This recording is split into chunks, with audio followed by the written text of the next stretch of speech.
Did I just read a book on how to put your socks on? Huh. Well, no, I didn't. So this is Vitruvian book review number 13. And although this book, Wooden on Leadership, is not just about how to put your socks on, it it speaks volumes to the type of coach that John Wooden was. Folks, I'm Jason Wright. I really appreciate you joining me for this number 13 of the Vitruvian book reviews for 2021, where I am on a mission to read at a minimum one book every week for all of 2021 in an effort to live up to my motto for the Vitruvian Project, which is to improve always in all ways. I really appreciate you checking out this review. So let's get into it.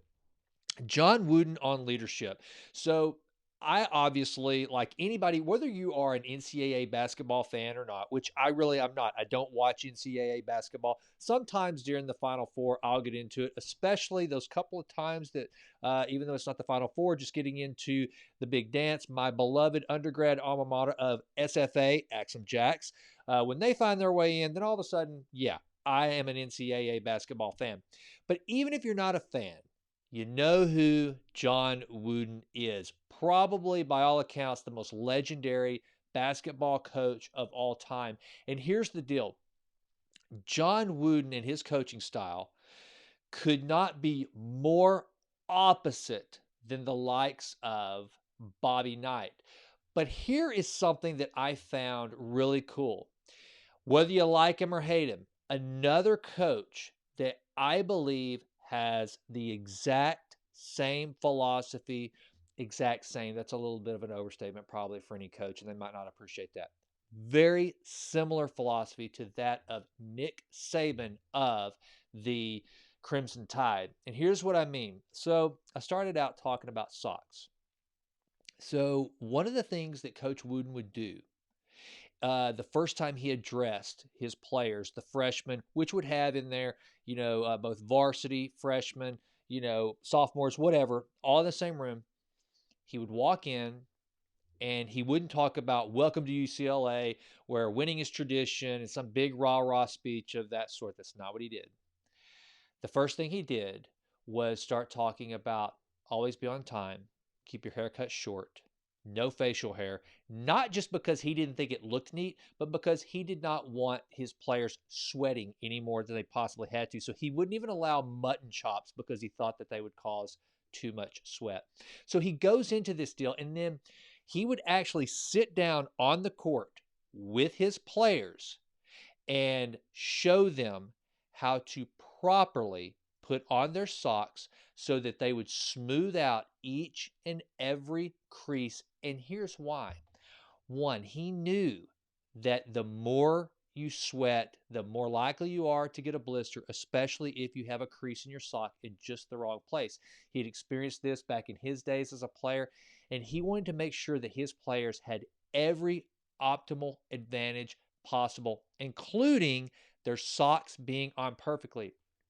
But here's the bigger picture. This speaks directly to how John Wooden led and coached his team. He concerned himself with every single minor detail. For instance, he found out, or he believed or discovered, or somehow through his research, that chocolate caused more phlegm in a player's throat than it should. And so instead of in practice giving out little bits of chocolate for energy, he started giving out orange slices to lower their phlegm in their lung or in their esophagus or whatever, which is just seems like a minor thing, but it didn't matter. Nothing was too minor for John Wooden. Here's another thing that I found really really cool, which is kind of it goes back to this whole philosophy of the Vitruvian Project, which is to improve always in always. My goal is to be a little bit better today than I was yesterday. I want to learn a little bit more today than I knew yesterday. And so that was Coach Wooden's philosophy. And by the way, as a result of that, he rarely ever, and I think it was Kareem Abdul-Jabbar, Bill Walton, several of the players, because there's accounts from several of the players of their view of playing for John Wooden and what it was like. And most of them all mentioned that he rarely ever mentioned winning or the word win or lose. He coached in a way that as long as every player played up to, or at least as close to, their absolute potential, it was a success. And he was a firm believer, going back to the Nick Saban comparison and the famous process. That is what John Wooden was doing way before Nick Saban made the process kind of a household understanding of coaching and philosophy and building. Wooden was already doing that. He believed that if he coached his team in a way where they left every single thing they had on the court, where they executed exactly as they had planned during practice to the absolute best of their ability, the wins and losses would take care of themselves. And as a result, here's another thing he did. If they lost, like when they lost to Notre Dame, which would have been win number 89 in a row, the players said you could barely tell the difference between a win and that loss. Wooden was even killed. He knew that, and he didn't, and it sounds crazy. And when you're reading a book about a guy like this, and it's in his words because he wrote the book, you think, well, is he really? I mean, come on. He can't mean he really had to want to win the NCAA championship every season that he set out to. And of course he did, but you really get an understanding that the guy is genuine when he says, I was coaching to make sure that these guys played their best. That's what I was most concerned with, is each player playing his best game each and every time on the court, and not sitting there obsessing over wins and losses. He didn't do that. And it's weird because I had just listened to a Peter Attia podcast about a guy, or from a guy that had written a book about Bobby Knight. That's why I brought up Coach Knight earlier. And Bobby Knight was just, volatile, yelled, screamed, demeaning. I mean, when you learn kind of the behind the story of Bobby Knight and some of the stuff he pulled, and the way he talked to his players, and the way he, just the way he viewed himself as a coach, whether you like him or hate him, it doesn't matter. And again, I got no dog in that hunt because I'm not an NCAA fan or anything, Bobby Knight fan or hater, either one. It's just the stark contrast. John Wooden was always stoic, collected. And by the way, this didn't come naturally. I mean, he talks about in the book how when he was younger, getting in fights and making the determination to control his temper, to control himself.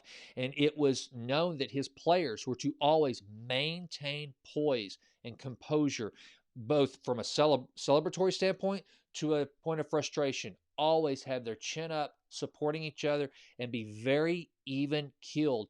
And he looked at practice as like he looked at the entire performance of basketball as like getting ready for a play.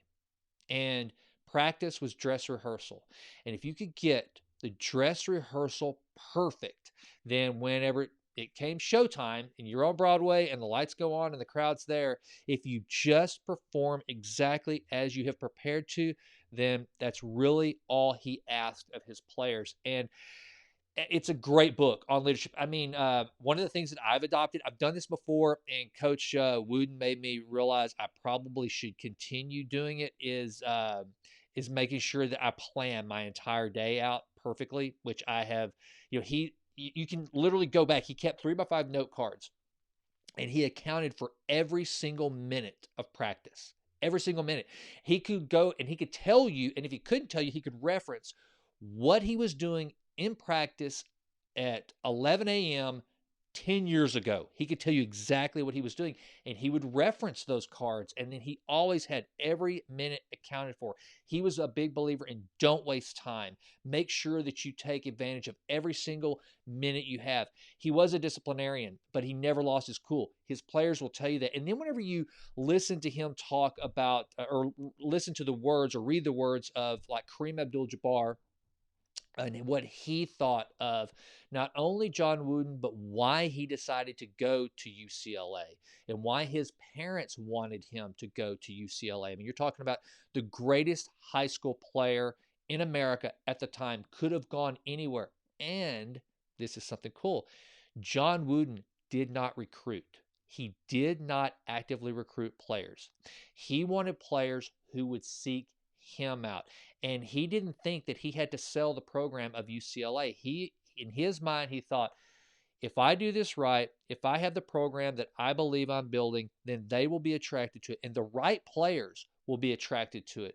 And they will actually want to play for UCLA because they have decided that's where they want to be, not because of something I tell them or promise them. So, and I'd heard that a friend of mine here in Tyler, he's from the area, around Beverly Hills where UCLA is, LA, and he said that one time before. He said that Coach Wooden did not recruit, that you basically had to show an interest in playing for him. And there's just so many anecdotes of just great old school leadership and implementing discipline. And here's the thing: you wonder, well, because you get I mean, you hear this a lot, well, could a coach like John Wooden function in today's modern era of, these kids coming out of high school as already, national celebrities with social media and everything? I mean, these kids that are just high school studs, they are, I mean, like if LeBron James, if they had social media to the extent we do now when he was in high school, could you imagine? He would be a full-blown celebrity, even though he kind of was already because he was so freaking good. Now it's just heightened. So you wonder, well, would a player or these young players, would they play in that strict disciplinarian atmosphere that John Wooden enforced? And my answer is, I think absolutely, because you're talking about a guy who he cracked the code on earning his players' respect to such a degree that they trusted him explicitly. He had tools and techniques that he talks about in this book on not some like, Machiavellian, mind, Jedi mind tricks. That's not it. He just understood human nature, and he understood how to show respect, to receive respect. And he was this is what I love about him too. He was very, very big on, you have to set the example. And whatever standards that he was asking his players to live up to, he too demanded of himself. So you're talking about a guy who, in a book where you're reading about a leader who is a leader of himself first and foremost, which we should all be. To me, again, I've quoted on here before Zeno, who said, the father of Stoicism, who said, he who masters his mind or he who conquers his mind conquers the universe. And that's exactly, you can tell there's like stoic thought and philosophy throughout John Wooden's actions. I don't think he actually referred to Stoicism, but you can tell that whether it was accidentally or deliberate, the guy had some very, very stoic disciplines and behaviors, and just a remarkable book. I mean, it was for my first John Wooden book. There's a bunch of them out there about him, by him. This one was a good one to start with, Wooden on Leadership. And look, it's applicable to, business people, just everyday life, just creating discipline and just great rules to live by. John Wooden talks about the things that he did wrong in his life and how he corrected them to get to who he was. And this whole idea, like I've talked about, I think on here in a review, that as part of my business consulting practice, I've implemented the 4 disciplines of execution from Franklin Covey, and it's the exact same thing. It is, make sure you're managing the inputs, not worried so much about the output, because let's face it, the score, your quarterly revenues, profits, those sorts of things, those are just rear view accounts of what you did. It's the small things. It's executing those habits each and every day. The first book I reviewed this year was The Compounding Effect. Same thing. Talks about managing those individual small incremental steps, and the big goal or win will take care of itself.